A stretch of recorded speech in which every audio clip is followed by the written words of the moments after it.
She boarded last. While passengers argued over overhead bins and flight attendants rushed to close the doors, the old woman moved slowly down the aisle, one careful step at a time.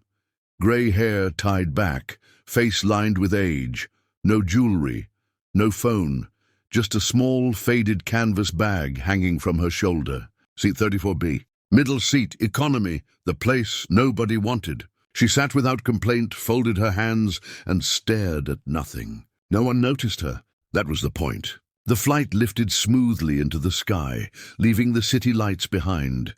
Engines hummed, cabin lights dimmed. The routine comfort of commercial air travel settled in. People slept, people watched movies, people trusted the sky. 30 minutes later, that trust began to crack. In the cockpit, the captain frowned at the navigation display. "Check that heading," he said. The co-pilot leaned closer. It didn't change. It drifted. Before either could react, a sharp beep, beep, beep echoed through the cockpit. Autopilot disengaged. One screen blinked, then went black. "What the hell?" Another alarm, then another. The aircraft nudged left, subtle but wrong. The captain grabbed the controls. "I've got it." But the plane resisted, like something else was pulling. At seat 34B, the old woman opened her eyes. She felt it before the alarms. The pressure. The signature. Her fingers tightened slightly. In the cabin, the lights flickered.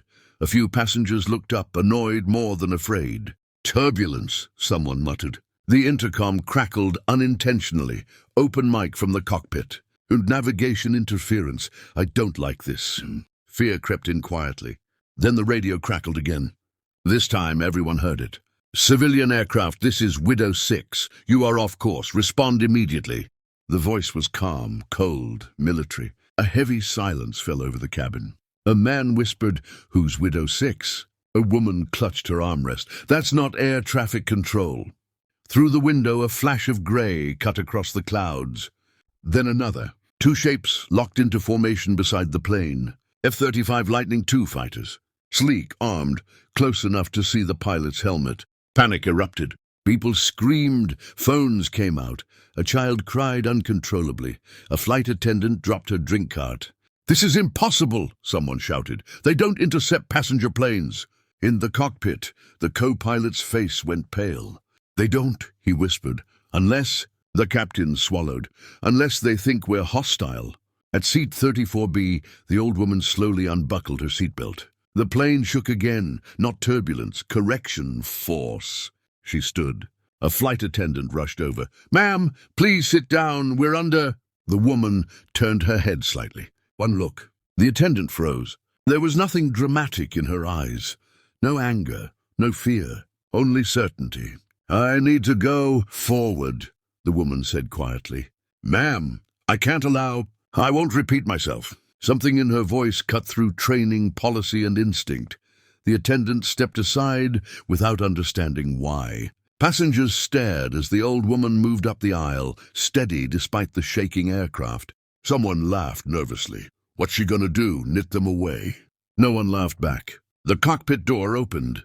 The captain spun around. "You can't be in here!" The old woman closed the door behind her. The radio crackled again. "Civilian aircraft, last warning, identify yourself."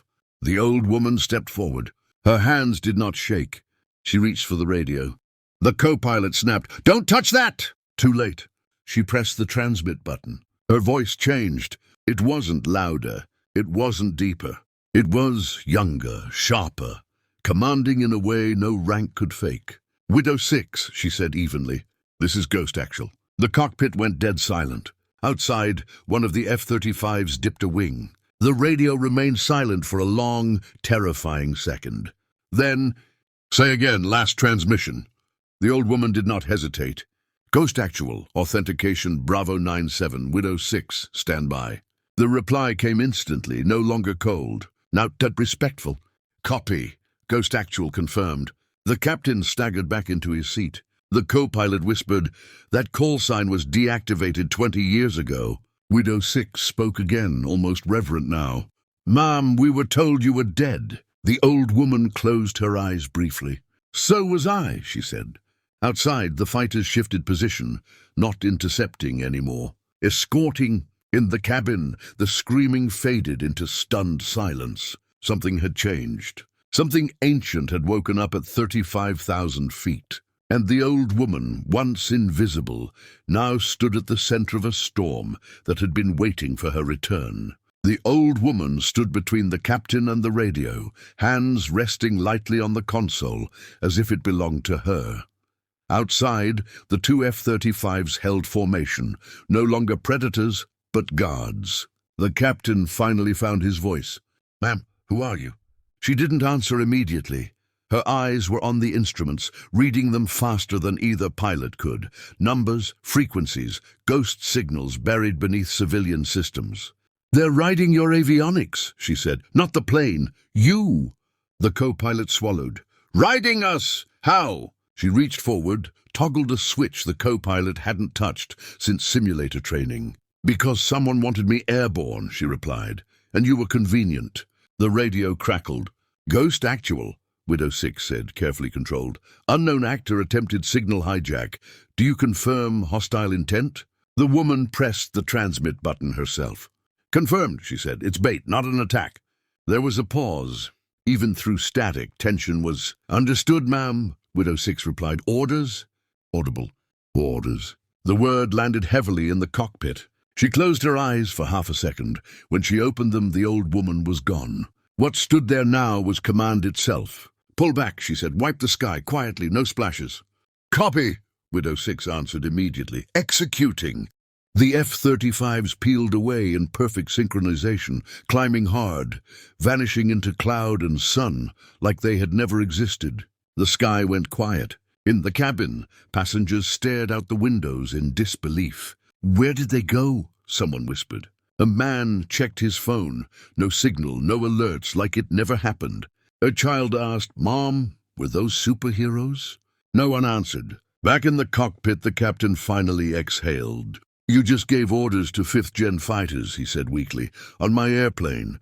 She glanced at him. "You flew well," she said, "under pressure."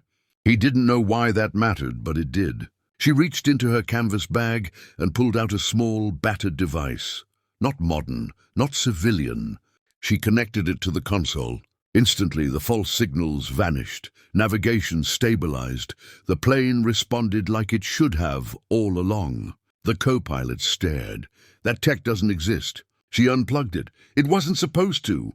Silence fell again. Finally, the captain asked the question both men were afraid of. "What is Ghost Actual?" She hesitated. Then it was a call sign. For someone who didn't officially exist. Someone sent where flags couldn't go and records couldn't survive. The co-pilot whispered, "Black Ops." She gave a tired smile. No, deeper. She stepped back, suddenly older again, shoulders heavier, hands slower. "They called me Widow 6 once," she continued softly, "after the 6th mission that didn't come home with anyone but me."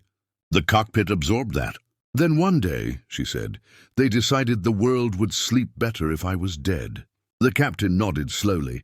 "So, are you?" She met his eyes. "Only on paper." The plane began its descent toward an unscheduled landing. A quiet one, a secure one. No announcements were made, no explanations given. As they approached, the woman turned to leave. The captain stopped her. "Ma'am, whatever you did today, you saved everyone on this plane." She paused at the door. "I owed the sky one," she said. She returned to seat 34B.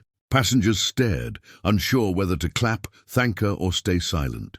She sat buckled in and closed her eyes. Outside, the runway lights rose to meet them. The landing was smooth, perfect, too perfect. When the plane stopped, security teams surrounded it, but quietly. No flashing lights, no cameras. Passengers were escorted off in groups. By the time authorities reached row 34, seat empty, canvas bag gone. No one saw her leave. No one remembered her face clearly. Later that night, in a hardened command room far from the airport, Widow 6 removed her helmet and spoke quietly. "She surfaced," he said. Her general nodded grimly, then vanished again. A technician cleared his throat. "Ma'am, she left something." On the main screen appeared a single line of text, routed through systems no civilian should ever touch. "Stop looking for ghosts. Some of us are still working." The room went silent. The general leaned back. "Stand down all retrieval orders," he said. "If she wants to stay dead." He paused. Guy let the legend rest. At dawn, somewhere beyond the reach of radar, an old woman sat by a window with a cup of tea. The news played softly in the background. Officials deny any military involvement in yesterday's flight irregularity.